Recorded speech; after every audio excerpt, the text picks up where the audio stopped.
Hello दोस्तों, तो आपको जैसे पता है कि हमने 11th का ऑनलाइन लेक्चर स्टार्ट कर दिया है और ये ऑनलाइन लेक्चर अपने ऐप पे जाने वाला है। तो अपने बच्चों को कुछ ना कुछ स्पेशल मिलने वाला है, अच्छा खासा, क्योंकि सिस्टमेटिक मिलने वाला है। जितना एग्ज़ाम में आने वाला है, जिस तरह एग्ज़ाम में आने वाला है उस तरह हम स्टडी करवाएंगे। क्योंकि देखो, हमने फ्री में हर लोगों को बहुत प्रोवाइड करवा दिया, बता दिया, समझा दिया। बट अब अपने GTN का टाइम है, अपने GTN का टाइम आ चुका है। इस बार आपने आग लगा दिया है। इस बार रिज़ल्ट आपको पता है रिज़ल्ट कैसा आया हुआ है। हमारा विश यही है कि 12th में भी इससे अच्छा रिज़ल्ट आए, इससे, और अब इससे अच्छा तो बहुत ज़्यादा मेहनत करना पड़ेगा। तो ये रेडी हैं, आप भी रेडी होंगे, हम भी बहुत रेडी होंगे। तो मेरी तरफ से आप सभी लोगों को आपके 11th एंड 12th के लिए all the best guys. Please please please ये फर्स्ट डे से ही ये दिमाग में फिट करके रखना कि आपको अच्छा स्कोर करना है। भले आपका, देखो, आप जितना 11 से जो स्टार्ट होने वाला है ना, सब बेस से स्टार्ट होने वाला है, 0 से स्टार्ट होने वाला है। तो इसीलिए टेंशन मत लो। वैसे तो क्लास खुलने वाला, बट क्लास खुलते खुलते आपको बहुत सारी चीज़ें, वैसे अपने बच्चों ने जो स्टार्टिंग से जिन्होंने ध्यान दिया उनको बहुत कुछ आता होगा। हम चाहते तो हम वीडियो आगे लेके जा सकते थे, और अपनी GTN और अपनी फैमिली के लिए हमने स्टार्टिंग से स्टार्ट किया। हम 0 से फिर से स्टार्ट कर रहे हैं। ओके, हम फिर से लेक्चर वहीं से स्टार्ट कर रहे हैं कि आपको और अच्छे समझ में आ जाए। जिसने उस समय देखा होगा और जिसने नहीं देखा होगा, अभी से देखना स्टार्ट करो, अभी से प्रैक्टिस करना स्टार्ट करो। जितना हम बता रहे उतने पे फोकस करो, क्योंकि आपको JEE और नीट भी क्रैक करना है दोस्तों। ओके, तो जैसे आपको पता है कि आपके ये प्रदीप सर फिज़िक्स लेने वाले हैं, आपको पता होगा ये चीज़ें कि आपके प्रदीप सर फिज़िक्स लेने वाले हैं। तो फिज़िक्स में जैसे आपको पता है कि हमने ये सब टॉपिक आपको अच्छे से एक्सप्लेन किया हुआ है, बट फिर से मैं एक्सप्लेन कर रहा हूँ। एक्सप्लेन इसलिए कर रहा हूँ कि अभी से रिदम बना के रखो, क्योंकि अब आपको मार्क्स के लिए पढ़ना है दोस्तों, जो सच है। भले मैं कुछ ही बोलूँ, पहला तो मार्क्स, देन अगर अच्छे से पढ़ोगे तो नॉलेज है। देखो, नॉलेज सबसे इंपॉर्टेंट चीज़, मार्क्स तो चलो साइड में हटा दो। अगर आपने नॉलेज के लिए पढ़ा तो मार्क्स अपने आप मिलेगा भी। नॉलेज अच्छे से, हाँ, सिस्टमेटिक पूरा बेस के साथ। तो इसलिए मैं स्टार्ट कर रहा हूँ। तो आप जिसका नाम लेना चाहते हैं, आपको पता है प्रदीप सर क्लास में ऐसे ही बोलते हैं, जिसका आप नाम लेना चाहते हो उसका नाम लेके फिज़िक्स स्टार्ट करते हैं। और फिर से आप सभी लोगों को GT का एक पार्ट बनने के लिए जो हमसे जुड़ा है, सभी को मेरी तरफ से कॉन्ग्रेचुलेशन। मैं इसलिए बोलूँगा क्योंकि आप हमारे साथ जुड़ रहे हो, तो हम आपको कॉन्ग्रेचुलेशन प्लस विश करेंगे ऑल द बेस्ट आपके फ्यूचर के लिए। ओके, तो दोस्तों फिज़िक्स क्या है? सबसे पहला फिज़िक्स मतलब पता चलना चाहिए, फिज़िक्स मतलब होता क्या है। तो physics is a branch of science. Physics, आप पहले हम लोग देखो, अभी तक हमने 9th 10th 11th, हाँ, पहले एक चीज़ और क्लियर कर देना चाहता हूँ कि आज बच्चों में पहले ये चल रहा है कि बोर्ड एग्ज़ाम कैंसिल होने वाला है, कैंसिल होने वाला है। भाई, अभी तक कोई डिक्लेयर नहीं हुआ है। अभी वो बिल आया हुआ है, बिल अभी आगे पास होगा, सब कुछ, बहुत सारे प्रोसेस है। तो आप अपना जैसे रेगुलर स्टडी कर रहे थे वैसे ही करो। बाकी चीज़ों के लिए कुछ भी चेंज होता है तो हम, आपको पता है, आपने 10th में देखा, जैसा चेंज होता है प्रदीप एंड राहुल सर वैसे ही करवाते हैं। तो आप वो सब टेंशन हटा दो, क्योंकि आप GTN हो, आप GT फैमिली हो। तो जो चेंज होगा, अपने बच्चों का मार्क्स कम नहीं करना, हम उसी तरह करवाएंगे। तो अभी कुछ चेंज नहीं हुआ है, पहले ये मैं बात बता देना चाहता हूँ। ओके, तो physics is the branch of science. जैसे हमने 9th 10th 7th 8th 5th 6th में ओनली साइंस पढ़ते थे, और साइंस के अंदर होता था फिज़िक्स, केमिस्ट्री, बायो। बट दोस्तों, अब फिजिक्स एक पार्ट अलग हो जाएगा, केमिस्ट्री एक पार्ट अलग हो जाएगा, ओके, बायो एक पार्ट अलग हो जाएगा, ओके। और मैथ भी, फिजिक्स में मैथ तो रहता ही है दोस्तों। अगर आपको फिजिक्स अच्छे समझना है तो आपको मैथ आना चाहिए, ओके। वैसे राहुल सर ने आपके लिए डेरिवेटिव स्टार्ट कर दिया। डेरिवेटिव मेरे ख्याल से फॉर्मूले बता दिए आपको, मुझे जैसे पता, मेरे को राहुल सर ने बताया कि रिकॉर्ड किया है उन्होंने। तो physics is the branch of science which is deal with the study of measurement of physical theories. Okay, physics एक साइंस का क्या है, पार्ट है, ओके। और उसके अंदर हम जो फिजिकल थेरीज होती हैं उनका हम क्या करते हैं, मेजर करते हैं, ओके, फिजिक्स से। फिजिक्स, वैसे मैंने एक वीडियो बनाया हुआ है उससे पहले कि फिजिक्स क्या होता है, ओके। आप चाहिए तो यूट्यूब पे सर्च कर लो, उसमें मैंने पूरा बताया हुआ है। उसको मैंने थोड़ा अलग, पर अब थोड़ा स्टडी हम लोग करवा रहे हैं इसलिए कि बच्चों को आगे, जहाँ मुझे ऐसा लगेगा तो वैसे मैं क्लिप डाल दूंगा बीच में। बट अब थोड़ा आपको, क्योंकि अब आपके पास टाइम नहीं है, अब टाइम बहुत कम है, ओके। तो physics is a branch of science. Physics किसका ब्रांच है? साइंस का। और वो किससे डील करता है? It's deal with the study of measurement of physical theory. और फिजिकल थेरी क्या क्या होती है वीडियो में मैंने बताया दोस्तों, आप चाहिए तो सर्च करना यूनिट एंड आज चाहिए तो मैं लिंक नीचे डाल दूंगा, वो भी आप देख लेना। यूनिट एंड मेजरमेंट का वो मैं डाल दूंगा, चलो लिंक डाल दूंगा, उसमें फिजिकल थ्योरी क्या क्या होता है मैं बता दूंगा। बट आपको एग्जाम में बस इतना ही लिखना है, physics is the branch of science. वैसे एग्जाम में आएगा कि नहीं आएगा नहीं ले सकते, बट मैं स्टार्ट वहीं से करता हूँ कि फिजिक्स क्या होता है। फिजिक्स एक साइंस का ब्रांच होता है और ये किससे डील करता है, मेजरमेंट। और किसका मेजरमेंट करना, तो दोस्तों अपने से क्वेश्चन, जो जीटीएन उनको मेरी आदत पता होगा कि खुद से क्वेश्चन पूछो, फिजिक्स किसका ब्रांच है, आप बोलोगे साइंस का ब्रांच है। और ये किससे डील करता है, मतलब किसकी स्टडी करनी पड़ती है हमें, मेजरमेंट ऑफ फिजिकल थ्योरीज, इसकी क्या करना पड़ता है, स्टडी करनी पड़ती है दोस्तों। ओके, तो अब दोस्तों अगर हमें मेज़र करना है, कोई मेज़रमेंट करना है, तो हमें, अगर मैं बोलूँगा आपको, मैं बोलूँगा कि चलो ये वाटर को मेज़र करके लाओ, तो आप लीटर में मेज़र करके लाओगे। ओके, अब कुछ भी तो एक फिक्स थ्योरी है, उस तरह से आप उसको मेज़र करोगे। तो हमें इसको मेज़र करने के लिए कुछ यूनिट दिया हुआ है, और वो यूनिट कुछ क्वांटिटीज़ है, तो हम उसको भी अच्छे से पढ़ने वाले, समझने वाले। तो पहला डेफिनेशन आपका अच्छे से हो गया होगा, physics is the branch of science which is deal with the study of measurement of physical theory. Okay, अब हम यूनिट, नेक्स्ट जो हमारा यूनिट क्या होता है, it is use to measure the various types of physical quantity. Okay, हमें जैसे physical quantity, दोस्तों फिजिकल क्वांटिटी मैं आगे बताऊंगा, फिजिकल क्वांटिटी में फंडामेंटल और डिराइव क्वांटिटी, जिन्होंने मुझे पहले उन्होंने थोड़ा बहुत पढ़ा होगा तो उनको पता होगा, बट मैं अब थोड़ा लाइन वाइज चल रहा हूँ, इसलिए चीज़ों को फिर से समझा रहा हूँ।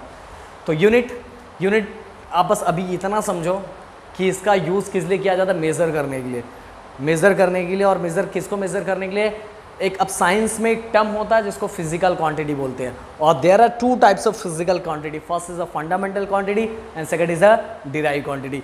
इन्हीं क्वांटिटी को मेज़र करने के लिए हम यूज़ करते हैं यूनिट। अब बोलोगे सर फंडामेंटल क्वांटिटी और डिराइव क्वांटिटी क्या आता है, तो वेट करो, मैं नेक्स्ट वीडियो में बताऊँगा। ओके, तो बस इतना याद रखना कि यूनिट का यूज़ किस लिए किया जाता है, मेज़र करने के लिए। किसको मेज़र करने के लिए, फिजिकल क्वांटिटी को मेज़र करने के लिए। It is use to measure various types of physical quantity. अब यूनिट आप बोलोगे तो सर यूनिट मतलब क्या होता है, मेज़र करना है, बट अब थोड़ा आपको फिजिक्स के टर्म में, जो फिजिक्स के टर्म में हम यूज़ करते हैं उस वर्ड में यूज़ करके आपको लिखना पड़ेगा। तो it is use to measure the various types of physical quantity. फिर से बता रहा हूँ, फिजिकल क्वांटिटी आगे देखेंगे। Okay, there are 4 types of system of unit. हम हर जगह 4 टाइप्स के यूनिट पढ़ते हैं, इसको सिस्टम ऑफ यूनिट बोलते हैं। Okay, we are divide into a 4 part, first is CGS, second is MKS, third is FPS and last is SI. हमारा क्या है, लास्ट एसआई है। सिस्टम ऑफ यूनिट को, मतलब इस यूनिट को इसके 4 पार्ट में डिवाइड कर दिया है। ओके, 4 पार्ट में डिवाइड किया, मेनली 4 पार्ट में डिवाइड किया। वैसे देखो हर जगह, हर गांव में अलग अलग एक तरह का यूनिट होता है। आपके गांव में कुछ यूनिट होगा मेज़र करने के लिए, जैसे अगर यूपी बिहार में देखोगे तो वहाँ पसेरी करके एक यूनिट होता है, लोग यूज़ करते हैं। तो हर जगह एक अलग तरह का, पर ये जो होता है ये स्टैंडर्ड यूनिट है, इसको ज़्यादातर हर जगह यूज़ किया जाता है। हर जगह आप स्टेट में चले जाओ, किसी भी स्टेट में चले जाओ, ये हर, बट जो एक अपना घर का जो यूनिट है, बहुत लोग पैर से ऐसे मेज़र करते हैं। ओके, बट वो एक्यूरेट नहीं होता दोस्तों, हो सकता है किसी का पैर बड़ा हो, किसी का छोटा हो। ओके, तो इसीलिए सिस्टम ऑफ यूनिट को उसके सिस्टम ऑफ यूनिट को 4 पार्ट में डिवाइड किया गया। तो मेरे साथ बोलोगे जोर से, first CGS, second MKS, third FPS and last is SI. Last क्या है, एसआई। ओके, सीजीएस, सी मतलब सेंटीमीटर, जी मतलब ग्राम, एस मतलब सेकंड।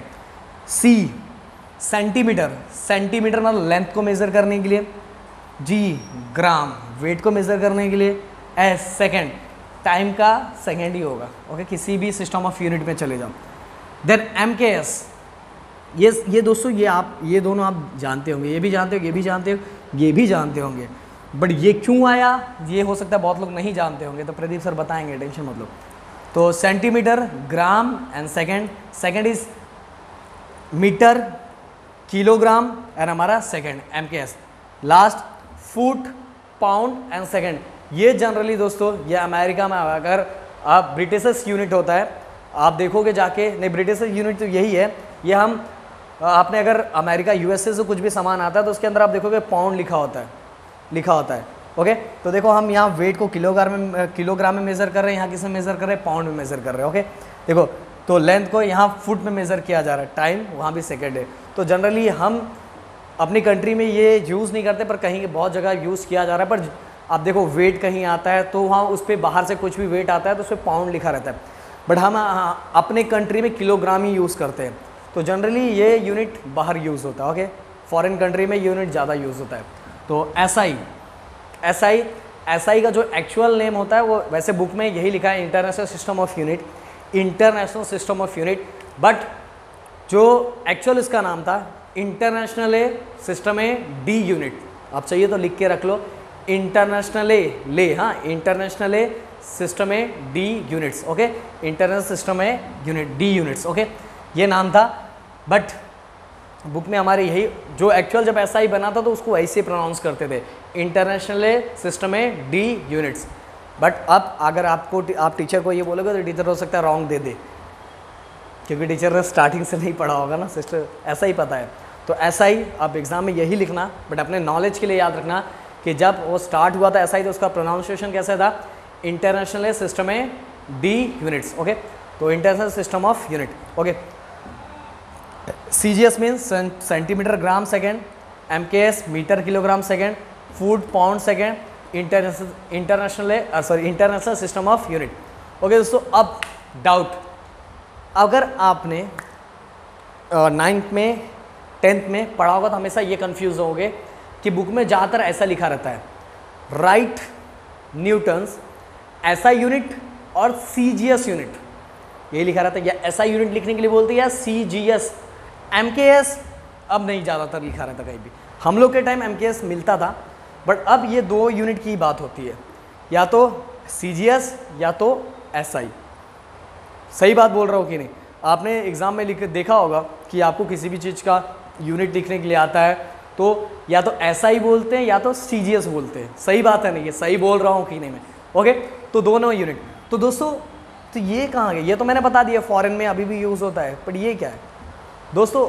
अगर आप जैसे आप एंड्रॉयड फ़ोन यूज़ करते होंगे, आईफोन यूज़ करते होंगे, जो भी यूज़ करते होंगे, तो आपने देखा होगा हर साल कुछ ना कुछ अपडेट होता है। और वो अपडेट इसलिए होता है, उसमें कुछ ना कुछ हमारे लिए नया चीज़ आता है और हमारे लिए कुछ हेल्पफुल हो, कुछ मतलब ऑप्शंस थोड़े कम होते, मतलब कि बहुत सारे ऑप्शंस आ जाते हैं कि हमारे बेनिफिट के लिए कुछ ना कुछ एंड्रॉयड में चेंज किया जाता है या जावा में चेंज किया जाता है। तो सेम टू सेम हम अपने समझने के लिए, खुद के समझने के लिए ऐसा समझ सकते हैं, MKS it is update version of, sorry SI को हम ऐसा बोल सकते हैं, it is update version of MKS। किसका अपडेट वर्जन है? MKS। SI को हम ऐसा बोल सकते हैं, it is update version of MKS। दोस्तों खुद के लिए बता रहा हूँ, टीचर को ऐसा मत बोल देना टीचर ये इसका अपडेट वर्जन है। टीचर बोलेगी देखो बुक में जैसा लिखा है टीचर को वैसे ही चाहिए, बट मैं क्यों ऐसा बोल रहा हूँ, प्रूफ करके दे रहा हूँ, प्रूफ करके देता हूँ। MKS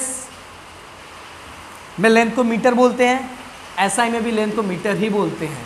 ओके, MKS में वेट को kg में ही मेज़र करते हैं, यूनिट उसका kg होता है, SI में भी kg ही होता है। ओके, बट दोस्तों अब बोलोगे सर ये दोनों सेम है तो इसको क्यों लाया? SI दोस्तों क्या हो रहा था, प्रॉब्लम क्या हो रहा था मैं आपको बताता हूँ, एक सिंपल टर्म में बताता हूँ कि प्रॉब्लम क्या हो रहा था। कि मान लो मैं इंडिया का हूँ, कोई चाइना का है, हो सकता है कोई और कहीं का हो, कोई अमेरिका का हो, कोई और कहीं का हो, कोई और कहीं का हो, कोई और कहीं का हो। अगर कहीं कॉन्फ्रेंस हो रहा हो, सब मीटिंग में एक साथ इकट्ठे हो, सब जगह हर जगह के साइंटिस्ट और सब बहुत स्कॉलर हैं, बहुत ज़्यादा स्कॉलर, एक एग्जांपल के साथ बता रहा हूँ। बट हो सकता है मैं से एग्जांपल दे रहा हूँ प्लीज़, हाँ, अगर यहाँ मैं लेंथ को सेंटीमीटर पढ़ता होऊंगा और अमेरिका में लेंथ को कुछ और पढ़ते होंगे, चाइना में कुछ और पढ़ते होंगे, कहीं कुछ और पढ़ते होंगे, और मुझे कॉन्फ्रेंस में जब मुझे अगर स्पीच देने के लिए या बोले या किसी भी चीज़ को रिसर्च करने के लिए या किसी चीज़ को अनाउंस करने के लिए बोले, तो मैंने जिस यूनिट में पढ़ा होगा उसी यूनिट में एक्सप्लेन करूँगा, और सामने वाले बंदे जो बैठे होंगे उन्होंने उस चीज़ को किसी और में पढ़ा होगा, तो मैं समझा रहा हूँ कुछ और, वो समझ कुछ और रहे और बन कुछ और जाएगा। और इसी चीज़ को समझाने के लिए, इसी चीज़ को निगलेक्ट करने के लिए, हटाने के लिए, ओके, तो अनाउंस किया गया कि पूरे एक स्टैंडर्ड यूनिट बनाया गया कि अगर हर कंट्री कहीं मतलब हर कंट्री के लोगों को ऐसा यूनिट पता रहना चाहिए कि अगर वो कहीं भी जाए, अगर कहीं भी जाके किसी भी चीज़ पे रिसर्च कर रहे हैं तो वहाँ भी ऐसा यूनिट वही होगा, हमारे यहाँ भी ऐसा यूनिट वही होगा, मतलब ऑल ओवर वर्ल्ड जो ये वाला यूनिट होगा वो क्या होगा, सेम होगा। तो इसीलिए आपको हर जगह ऐसा यूनिट याद करने के लिए बोला जाता है कि आप अमेरिका में भी चले जाओगे, अगर आपको ऐसा यूनिट पता है तो आपको कन्फ्यूज़न नहीं होगा कि कॉन्फ्रेंस ये सब जगह ज़्यादातर लोग ऐसा यूनिट में ही बातें करते हैं। जो भी चीज़ें बताते हो किस में बताते हैं, ऐसा ही यूनिट में। इसीलिए एक नया यूनिट लाया गया जो ऐसा ही, जो सेम टू सेम MKS के जैसा ही दिखता है, बस थोड़ा अपडेट कर दिया गया उसके नाम को और थोड़ा उसमें 2-4 चीज़ें चेंज कर दिया गया जो मैं धीरे धीरे आपको बताते रहूँगा। ओके दोस्तों, तो आपको समझ में आ गया कि there are 4 types of system of unit. First is CGS, second is MKS, third is FES and last is SI। SI mean international system of unit. मेरे को वो आदत है वाली बोलने की। ओके, तो एक बार physics is the branch of science which is deal with the study of measurement. किसका मेजरमेंट करना है, फिजिकल थ्योरी। फिर यूनिट किस लिए यूज किया जाता है, it is use to measure various types of physical quantity. There are 2 types of physical quantity, first is fundamental quantity and second is the derive quantity. Okay, फिर system of unit को 4 part में divide किया गया, CGS, MKS, FES and SI। तो मेरे ख्याल से दोस्तों आपको आज का वीडियो जो चीज़ें मैंने समझाई समझ में आ गया होगा। तो समझ में आया होगा तो एक मैसेज जरूर करना मेरे व्हाट्सएप पे, कैसा लगा आपको। ओके, तो आज के फर्स्ट वीडियो और फर्स्ट लेक्चर के लिए, फर्स्ट लेक्चर ही आपका 11th का स्टार्टिंग है, तो आप अच्छे से करो दोस्तों। कुछ बोल नहीं, मैंने स्टार्टिंग में बहुत सारी चीज़ें बोल दी। Bye bye, take care and जय हिंद दोस्तों।